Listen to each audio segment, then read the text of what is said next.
سوال ہے کہ نیت کو کون سی چیزیں پہنچتی ہیں، یعنی ایصال ثواب کے لیے کیا کرنا چاہیے؟ شیخ نبی کریم صلی اللہ علیہ وآلہ وسلم نے حضرت ابو ہریرہ رضی اللہ تعالیٰ عنہ کی حدیث میں ہے کہ جب انسان مر جاتا ہے، اذا مات الانسان انقطع عنہ عملہ الا من ثلاث،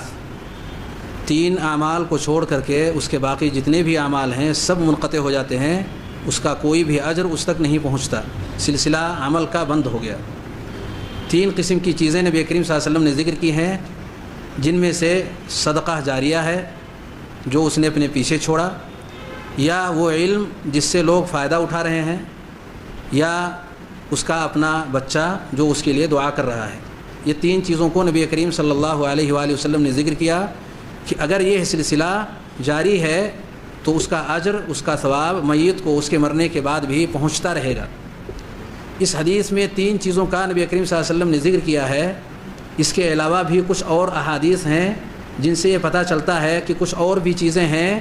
کہ اس کا اجر میت تک پہنچتا ہے۔ جیسے کہ ایک عورت نے نبی کریم صلی اللہ علیہ وآلہ وسلم سے پوچھا کہ میری ماں کا انتقال ہو گیا،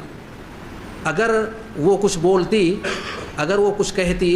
تو وہ صدقہ کرنے کے لیے کہتی، تو کیا میں اس کی طرف سے اگر صدقہ کروں تو اس کو اس کا اجر ملے گا؟ آپ نے فرمایا ہاں۔ مسلم کی روایت میں ہے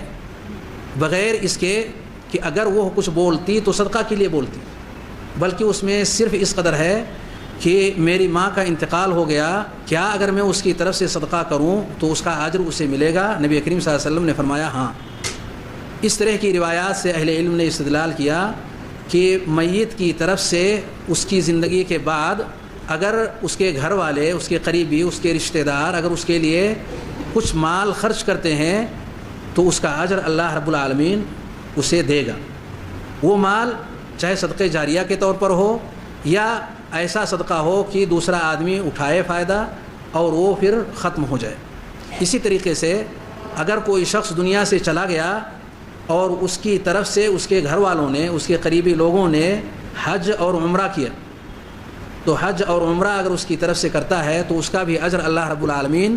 میت کو دے گا۔ جیسا کہ اس روایت سے استدلال کیا گیا کہ ایک شخص نے کہا لبیک عن شبرمہ، کہ شبرمہ کی طرف سے میں حج یا عمرہ کر رہا ہوں۔ آپ کے پوچھنے پر پتہ چلا کہ وہ کوئی قریبی شخص ہے، اس شخص کا یا اس کا بھائی ہے، اس کی طرف سے وہ کر رہا ہے۔ کہا آپ نے اپنی طرف سے کیا؟ کہا نہیں، کہا پہلے اپنی طرف سے کرو پھر ان کی طرف سے کرنا۔ اس میں نبی کریم صلی اللہ علیہ وسلم نے یہ تفصیل نہیں ذکر کی کہ آیا وہ شخص زندہ ہے یا دنیا سے جا چکا ہے۔ اس عموم سے استدلال کرتے ہوئے اہل علم نے حج اور عمرہ کو بھی اس کے اندر شامل کیا کہ اگر کسی میت کی طرف سے حج اور عمرہ کیا جاتا ہے تو اس کا بھی اجر اللہ رب العالمین اسے دے گا۔ یہ چند چیزیں ہیں، اور اسی کے ساتھ ساتھ اگر کوئی عام شخص کسی کے لیے دعا کرتا ہے عمومی طور پر تو اس دعا کا بھی اجر اللہ رب العالمین دے گا اس میت کے لیے جو اس نے کیا ہے۔ سورہ حشر میں اللہ رب العالمین نے دعا کرنے کا حکم دیا، والذین جاؤوا من بعدہم یقولون ربنا اغفر لنا ولاخواننا الذین سبقونا بالایمان ولا تجعل فی قلوبنا غلا للذین آمنوا ربنا انک رؤوف رحیم۔ تو اس میں گویا کہ ہمیں دعا کرنے کا اپنے تمام مومن بھائیوں کے لیے حکم دیا گیا ہے، ہمیں اس کی پابندی کرنی چاہیے۔ البتہ یہ جو ہمارے درمیان مشہور ہے کہ قرآن میت کی طرف سے زندہ لوگ پڑھیں اور اس کو بخش دیں، اس کا کوئی ثبوت نہیں ملتا، نہ تو نبی کریم صلی اللہ علیہ وسلم کے دور میں اور نہ ہی آپ کے بعد صحابہ کرام کے دور میں اس طرح کا کوئی عمل نہیں ملتا کہ قرآن پڑھ کر کے اور میت کے لیے بخش دیا جائے۔ یہ قرآن وہ عمل ہے کہ اگر ہم نیک نیتی کے ساتھ پڑھتے ہیں تو ہر حرف کے بدلے میں اللہ رب العالمین 10 نیکیاں ہمیں دے گا، لیکن بخشنے کا یہ طریقہ ہمیں نبی کریم صلی اللہ علیہ وسلم نے نہیں دیا ہے۔ اگر ہم بخشتے بھی ہیں تو یہ ہمارا اپنا عمل ہوگا، شریعت سے اس کا کوئی تعلق نہیں ہوگا۔